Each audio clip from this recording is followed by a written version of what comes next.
साथियों, जब एक ही क्वेश्चन को सॉल्व करने के हमारे पास कई ट्रैक होते हैं, कई फार्मूला होते हैं, कई सोर्स होते हैं, कई लोग होते हैं, तो हम अक्सर भ्रम में पड़ जाते हैं। फिर हम प्रश्न की मुख्य भूमिका समझने के बजाय, उसका सॉल्यूशन समझने के बजाय इस बात में उलझ जाते हैं कि हमें किस फार्मूले का इस्तेमाल करना चाहिए, किस ट्रैक पर जाना चाहिए, किस व्यक्ति की बात माननी चाहिए, कौन से संसाधन का इस्तेमाल करना चाहिए। मसलन ये हो जाता है कि हम प्रश्न को हल करने के बजाय उन तरीक़ों में पूरी तरीके से उलझ जाते हैं जो हमारे दिमाग में चल रहे होते हैं। मन हमारा इतना भ्रमित होता है, दिमाग हमारा इतना भ्रमित होता है कि हम सॉल्यूशन के बजाय उन चीज़ों का सॉल्यूशन ढूंढने में लग जाते हैं कि हमारे लिए कौन सी विधि अच्छी रहेगी, कौन सा तरीका अच्छा रहेगा।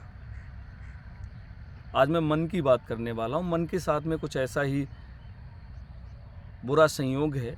लोगों ने इतना ज्ञान दिया है इस पर, इतना लोगों को समझाया है, इतना लिखा है, इतना बताते हैं कि आदमी भ्रम में आ गया। उसे समझ में ही नहीं आ रहा है क्या करना है क्या नहीं करना है। मन के बारे में इतनी दुर्भाग्यपूर्ण चर्चाएं शुरू हो गई हैं। हर रोज़ एक नया व्याख्यान, एक नई लाइन, एक नया शब्द इसके लिए इस्तेमाल कर दिया जाता है। कंडीशन मनुष्य की ये हो गई है कि वो मन के विषय में उसे गाइड करना, उसे कंट्रोल करना, उसे समझना, उसकी भूमिका क्या है, कितना महत्वपूर्ण है, ज़रूरी है कि नहीं है, मन का मूल रूप क्या है, ये सब भूल गया है। अब वो इसमें पड़ गया है कि क्या करें, कैसे करें। इतने सारे ऑप्शन हैं उसके सामने, अब उसकी हिम्मत नहीं पड़ रही किसे क्लिक करें। जब भी मन की बात आती है, जब भी मन की बात लोग शुरू करते हैं, बहुत सारे सवाल उनके जहन में आ जाते हैं। आज मैं कुछ ऐसी महत्वपूर्ण चीज़ें आपको बताऊंगा जिन पर आपको चलना है, और फिर मन की शक्तियां जो हैं वो आप समझ जाएंगे। मन शरीर का सबसे महत्वपूर्ण विषय है। मन को छोड़ करके कोई काम नहीं किया जा सकता। मन के अलावा आप कोई सफलता नहीं पा सकते। मन को छोड़ करके, मन को रोक करके आप बड़ी ऊंचाइयां नहीं हासिल कर सकते। मेरा कहने का मतलब है, मन का दूसरा रूप जो है वो चित्त है। तो जो लोग मन को रोकने की बात करते हैं, उन्हें ये समझ में आना चाहिए, चित्त जब रुक जाएगा तो शरीर रुक जाएगा, और चित्त तभी रुकेगा जब शरीर शांत हो जाएगा। तो फिर मन को रोकने जैसी जो लोग भी बात करते हैं वो गलत है। मन को नहीं रोका जा सकता। अरे जिसकी प्रकृति है बहने की, प्रकृति है चलने की, प्रकृति है गतिशील रहने की, उसे कैसे रोका जा सकता है। जिस तरह हवा लगातार बहती है, उसे रोका नहीं जा सकता। इसी तरह मन का नेचर भी गतिशील रहने का है, उसे नहीं रोका जा सकता। कुछ लोग कहते हैं मन को गाइड करें। मन को गाइड भी नहीं किया जा सकता। मन को खुला छोड़ दीजिए, मन को चलने दीजिए, इसे दौड़ लगाने दीजिए। जितना मन दौड़ेगा उतना ही आपका दिमाग और शरीर गतिशील रहेगा। इसे कोई गाइडेंस की आवश्यकता नहीं है। इस पे बस थोड़ा सा आपको बौद्धिक अस्तित्व को बनाए रखना है। मन जितना जिसका ज़्यादा चलेगा, ज़्यादा दौड़ेगा, ज़्यादा चीज़ों को पकड़ेगा, उतनी ही चीज़ें आदमी ज़्यादा कर पाएगा। तो आपके लिए मन को कोई बहुत ज़्यादा दिशा देने की ज़रूरत नहीं है। मन के विषय में एक सबसे ज़्यादा गंभीर चीज़ जो बताई गई है वो आध्यात्म के द्वारा बताई गई है। मन मतंग माने नहीं जब तक सजा ना पाए। क्या मन को सजा दी जा सकती है? मन का कोई स्वरूप है, कोई आकार है? नहीं है। मन का कोई आकार ही नहीं है, आप किसे सजा देंगे? हाँ, ये बात सही है, मन प्रत्येक अच्छी चीज़ पर आकर्षित होता है, प्रत्येक अच्छे शब्द को सुनने के लिए आकर्षित होता, लालायित रहता है, प्रत्येक खूबसूरत विषय को जानने की इसमें इच्छा रहती है। इसे आप ऐसे समझ सकते हैं, सपोज करिए आपने किसी सुंदर सी गाड़ी को देखा और आपका मन करा कि ये हमारे पास होनी चाहिए थी। मन आपका किया तो आपके दिमाग में पैदा हुआ। हो सकता है आपके मन में जो पैदा हुआ है वो आपके लिए बहुत लाभकारक हो, जो विचार आया है, और इसके लिए आप कोशिश करें और उस गाड़ी को खरीद लें। कई बार ऐसा भी होता है, हमारे पास संसाधन नहीं है लेकिन मन कह रहा है ऐसा करो,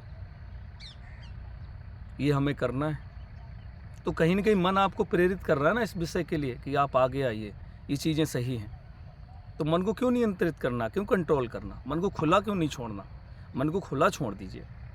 फिर देखिए, बस मन के कंट्रोल में आपकी इंद्रियां, आपकी बुद्धि ना हो, बाकी ये कुछ आपका बिगाड़ नहीं सकता। मन ही मनुष्य को ऊंचाई तक ले जाता है, और मन ही, जिन लोगों ने इसे लिमिटेड कर दिया, रोक दिया, छोटी सी जगह में कैद कर देता है। तो मन को मैं कभी सलाह नहीं देता हूँ आप रोकिएगा इसे। मैं ये भी परामर्श नहीं देता हूँ कि आप इसे गाइड करिए। मैं परामर्श ये देता हूँ, मन को खुला छोड़ दीजिए, इसे चलने दीजिए, इसे इमेजिन करने दीजिए, इसे कल्पना करने दीजिए। ये हमसे ज़्यादा कोशिश करता है हर समय चीज़ों के बारे में जानने की। अगर मन स्थिर हो जाएगा, मन शांत हो जाएगा, तो हम चीज़ों को समझ ही नहीं सकते, कुछ काम करेंगे ही नहीं। मन जब 100% रनिंग में रहता है, यहाँ तक कि सोते वक्त भी, तब हम छोटा मोटा चीज़ हासिल कर पाते हैं। और अगर मन शांत हो गया, मन को आपने दिशा दे दी, नहीं नहीं इतना ही करना, इसे सीमित कर दिया, तो व्यक्तित्व तो सीमित हो जाएगा। तो कहते कहते मैं इस विषय को पुनः दोहराऊंगा कि मन के लिए न रोकिए, न इसे टोकिए, इसे छुट्टा कर दीजिए, खुला छोड़ दीजिए, पूरी कल्पनाएं करने दीजिए। बस आपको अपने बौद्धिक स्तर से और इंद्रिय स्तर से थोड़ा सा इसका उपयोग करना है, इसे अपने इस्तेमाल में लेना है। बाकी न मन को शांत करिए, न मन को रोकिए, न मन को गाइड करिए, इसे खुला रहने दीजिए। ये सही गलत हर चीज़ की अनुभव करता है, एक्सपीरियंस लेता है, और वही अनुभव हमारे बौद्धिक स्तर पर जाते हैं। बौद्धिक स्तर पर जाने के बाद इनका परीक्षण होता है, परीक्षण होने के बाद उन्हें अमल में लाया जाता है। इसलिए मेरा जो आपसे कहना है, मन को स्वायत्तता दें, उसे खुला रहने दें, उसे चलने दें, उसे काम करने दें। इस पर अनावश्यक ऊर्जा बिजी मत करें। ना इसे आप रोक सकते हैं, ना रोक पाएंगे, ना इसे आप दिशा दे सकते हैं, ना दे पाएंगे। अभ्यास के जरिए इसे आप कमज़ोर करेंगे, तो कमज़ोर करने की कोशिश ना करें। हमेशा इसे रनिंग में रहने दें, और इस विश्लेषण को जो मैंने आपके लिए समझाया है, अपने जीवन में उतारिए। मन को लेकर के जो भ्रांतियाँ आपके दिमाग में चल रही हैं, उन्हें छोड़ दीजिए। फिर देखिएगा आपका जीवन लगातार ऊंचाइयों को हासिल करेगा। हमारे साथ जुड़े रहने के लिए धन्यवाद। आभार।